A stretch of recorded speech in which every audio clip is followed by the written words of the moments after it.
ఇందిరమ్మ ఇండ్ల పథకంపై సర్కారు హడావుడి తప్ప ఆచరణలో నత్తనడకన సాగుతోంది. స్వయంగా మంత్రి పొంగులేటి శ్రీనివాసరెడ్డి మాటల్లోనే ఇది స్పష్టమైంది. ఉమ్మడి వరంగల్ జిల్లా కలెక్టర్లతో మంత్రి జరిపిన సమీక్షలో క్షేత్రస్థాయిలో డొల్లతనం బయటపడింది.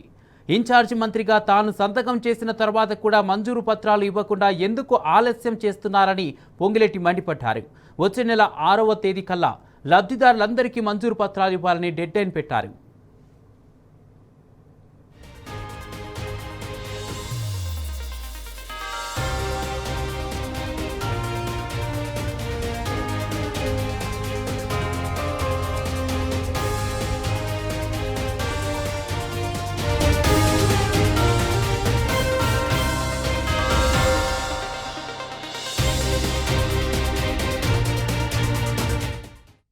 ఇందిరమ్మ ఇండ్ల పథకంపై సర్కారు హడావుడి తప్ప ఆచరణలో నత్తనడకన సాగుతోంది.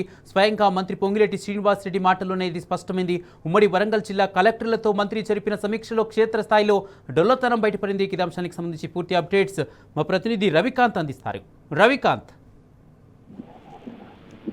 కుమార్, ఇవాళ హన్మకొండ జిల్లా కలెక్టరేట్ లో ఉమ్మడి వరంగల్ జిల్లాకు సంబంధించిన ప్రజాప్రతినిధులు అన్ని జిల్లాలు అంటే 6 జిల్లాలకు సంబంధించిన కలెక్టర్లతో ఇన్ఛార్జ్ మంత్రి పొంగులేటి శ్రీనివాసరెడ్డి రివ్యూ సమావేశం నిర్వహించారు. ఈ రివ్యూ సమావేశంలో ప్రధానంగా ఏదైతే ఇందిరమ్మ ఇండ్లు, వడ్ల కొనుగోలు సంబంధించి వర్షాకాలంలో ఎదురయ్యేటువంటి సమస్యలకు సంబంధించినటువంటి అంశాల మీద రివ్యూ సమావేశం నిర్వహించారు. ప్రధానంగా ఇందిరమ్మ ఇండ్లకు సంబంధించినటువంటి లబ్ధిదారుల ఎంపిక కావచ్చు, ఈ ప్రక్రియ ఏదైతే ఉందో ప్రొసీడింగ్ సంబంధించి కావచ్చు, హడావుడిగా ఇచ్చినటువంటి సందర్భాన్ని రాష్ట్ర వ్యాప్తంగా ఉన్నటువంటి ప్రజలు అందరూ గమనించిన సందర్భం మనం చూస్తా ఉన్నాము. ఈ క్రమంలోనే ఇందిరమ్మ ఇండ్లకు సంబంధించినటువంటి కమిటీల విషయంలోనూ అనేకమైనటువంటి ఆరోపణలు వచ్చాయి. అవకతవకలకు సంబంధించి ఎప్పటికప్పుడు బయటపడతా ఉన్న సందర్భాన్ని మనం చూస్తా ఉన్నాము. ఇవాళ మంత్రి పొంగులేటి శ్రీనివాసరెడ్డి సాక్షిగా అతను నిర్వహించినటువంటి రివ్యూ సాక్షిగా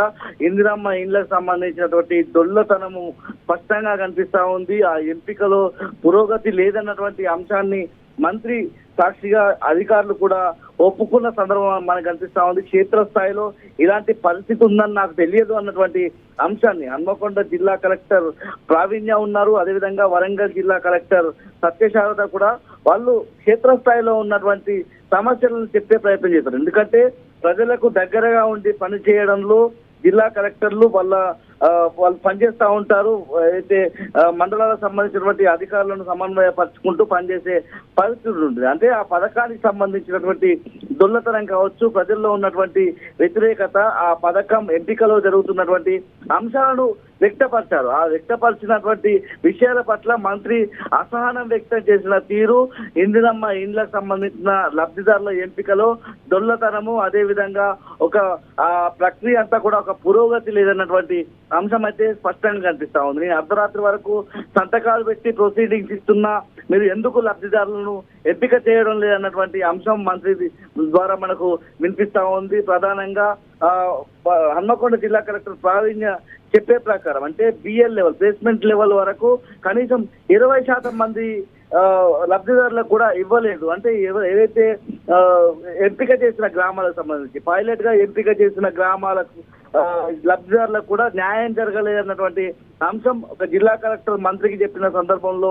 ఆయన అసహనం వ్యక్తం చేశారు. అంటే ఇందిరమ్మ ఇండ్లకు సంబంధించినటువంటి ఎంపిక ప్రక్రియ ఎట్లాంటి పరిస్థితుల్లో కొనసాగుతుందో మనం అర్థం చేసుకోవాల్సి ఉంటుంది. దీనికి సంబంధించి జూన్ 6 కట్ ఆఫ్ డేట్ గా పెట్టిన సందర్భం అయితే మనం చూస్తా ఉన్నాము. జూన్ 6 వరకు ఇదంతా కూడా జరుగుతుందా అంటే జరగదనే మనం చెప్పాల్సి ఉంటుంది. ఈ క్రమంలోనే పొంగులేటి శ్రీనివాసరెడ్డి మీరు ఏం చేస్తారో తెలియదు, రేపు సాయంత్రం వరకైతే ఈ ప్రొసీజర్ జరగాలి, నేను సంతకాలు పెట్టినటువంటి ప్రొసీడింగ్స్ అన్ని కూడా లబ్ధిదారులకు చేరాలన్నటువంటి ఒక ఆదేశాలు అయితే ఆయన జారీ చేసిన సందర్భంలో ఇది జరగదన్నటువంటి అంశమే మనకు కనిపిస్తా ఉంది. ప్రధానంగా ఈ ఇటీవలి కాలంలో మనం చూస్తా ఉన్నాము హన్మకొండ జిల్లా కలెక్టరేట్ లో జరిగేటువంటి రివ్యూ అంటే ఉమ్మడి వరంగల్ జిల్లా వ్యాప్తంగా ఉన్నటువంటి అన్ని జిల్లాలకు సంబంధించినటువంటి రివ్యూ జరుగుతూ ఉంటుంది. అక్కడ సీతక్క ఉంటే కొండా సురేఖ ఉండడం లేదు, కొండా సురేఖ ఉంటే సీతక్క ఉండడం లేదు. అంటే మంత్రుల మధ్య కూడా సమన్వయ లోపం స్పష్టంగా కనిపిస్తా ఉంది. ధాన్యపు కొనుగోలుకు సంబంధించినటువంటి అంశంలో గతంలో కడియం శ్రీహరి ధాన్యపు కొనుగోలు సరిగా జరగడం లేదు, గన్ని బ్యాగులు సరిగా లేవు, టార్పాలిన్లు సరిగా లేవు అన్నటువంటి అంశాన్ని ధాన్యపు కొనుగోలు సందర్భంలో ఆయన వ్యక్తం చేస్తే ఈసారి భూపాలపల్లి ఎమ్మెల్యే గంట సత్యనారాయణరావు కూడా స్పష్టంగా మిల్లర్ల వైపు నుంచి ఒక దోపిడీ జరుగుతున్నటువంటి అంశాన్ని మంత్రికి చెప్పే క్రమంలో ఇవన్నీ తర్వాత మాట్లాడుకుందాం అన్నటువంటి అంశం అది ఆయన మాటల్లో కనిపించింది. అంటే ప్రజా సమస్యలను ప్రస్తావిస్తే మంత్రి కూడా గొంతు నొక్కేసే విధంగా ఎమ్మెల్యేకు చెప్పడం అనేది కూడా ఇక్కడ ఒక చర్చనీయాంశంగా మారింది. పూర్తిగా ఇవాళ రివ్యూ చేసినటువంటి ఇందిరమ్మ ఇండ్లే కావచ్చు, వడ్ల కొనుగోలులే కావచ్చు, వర్షాకాలంలో వానాకాలం సీజన్ సంబంధించిన వ్యవసాయ రంగం సంబంధించినటువంటి అంశమే కావచ్చు, భూభారతికి సంబంధించి కావచ్చు, అన్ని డొల్లగానే కనిపిస్తా ఉన్నాయి. పూర్తిగా కలెక్టర్లు ఎందుకు జాప్యం చేస్తా ఉన్నారు ఇందిరమ్మ ఇండ్లకు సంబంధించినటువంటి ఒక అంశం అయితే మంత్రి పొంగులేటి శ్రీనివాస్ రెడ్డి ద్వారా మనకు వినిపిస్తా ఉంది. ఇకపై ఇట్లాంటి నిర్లక్ష్యం చేస్తే కుదరనటువంటి అంశాన్ని అయితే కలెక్టర్లకు పైన వార్నింగ్ ఇచ్చినట్లుగా కూడా మనకు అర్థం చేసుకోవాల్సి ఉంటుంది. ప్రొసీడింగ్లను మీరు దాచుకోవడానికి అన్నటువంటి ఒక అంశం కూడా కలెక్టర్ల పైన వ్యాఖ్య చేయడం పట్ల కూడా ఒక అసంతృప్తి ఆయన వ్యక్తం చేస్తా ఉన్న సందర్భం కూడా మనం చూడొచ్చు. అంటే క్షేత్రస్థాయిలో సరిగా సజావుగా ఈ ప్రక్రియ అంతా కూడా జరగడం లేదని మనం అర్థం చేసుకోవాల్సి ఉంటుంది. ముఖ్యంగా ఒక్కో కలెక్టర్ పరిధిలో 3కు మించి ఎమ్మెల్యేలు లేరు, ఎందుకు సమన్వయం చేసుకోలేకపోతున్నారు అన్నటువంటి అంశం మంత్రి ద్వారా వ్యక్తం అవుతుంది. అంటే ఉమ్మడి వరంగల్ జిల్లాకు సంబంధించి మంత్రులకే కావచ్చు, ఎమ్మెల్యేలకే కావచ్చు పొసగడం లేదు, వాళ్ళ మధ్య విభేదాలు ఉన్నాయి, ఒక సమన్వయం లేదు. ఈ సమన్వయం చేయాల్సినటువంటి అధికారులు కూడా ఏదైతే ఒక నైరాశ్యంలో నిరాశలోనే ఉన్నారు. వాళ్ళు ఏం చెప్పాలో తెలియక వాళ్ళ డ్యూటీస్ చేస్తూనే ఇలాంటి సందర్భం వచ్చినప్పుడు మంత్రికి చెప్తే మంత్రి కూడా అసహనం వ్యక్తం చేసే సందర్భం మనకు కనిపిస్తా ఉంది. పూర్తిగా ఇక్కడ కలెక్టర్లు ఇక్కడ ఏదైతే ఈ ప్రక్రియ అంతటికీ కూడా వాళ్ళే కారకులుగా, ఇది సజావుగా జరగకపోవడానికి వాళ్ళే కారకులుగా వాళ్ళ మంత్రి చిత్రీకరించడం పట్ల కూడా ఒక మేధావి వర్గం నుంచి అయితే ఏదైతే విమర్శ అయితే మనకు కనిపిస్తా ఉంది. ఎప్పటికప్పుడు మంత్రి రివ్యూ చేయాల్సి ఉంటుంది ఇందిరమ్మ ఇండ్లకు సంబంధించి. అంటే ముఖ్యంగా ఇతనే స్వయంగా మంత్రిగా ఉన్నారు కాబట్టి, ఇన్ఛార్జ్ మంత్రిగా ఉన్నారు కాబట్టి ఎప్పటికప్పుడు రివ్యూ చేసి చెప్పాల్సి ఉంటుంది. పూర్తిగా 15 రోజుల క్రితం ప్రొసీడింగ్స్ జరిగినా ఇవాళకి ఇవ్వలేదంటే ఇందిరమ్మ ఇండ్లకు సంబంధించినటువంటి దొల్లతనం కనిపిస్తా ఉంది. అనేక అంశాల మీద ఇవాళ రివ్యూ జరిగిన క్రమంలో ఏ అంశం కూడా, ఏ పథకం కూడా చక్కగా సరిగ్గా ప్రజల్లోకి వెళ్ళడం లేదు. ప్రజలకు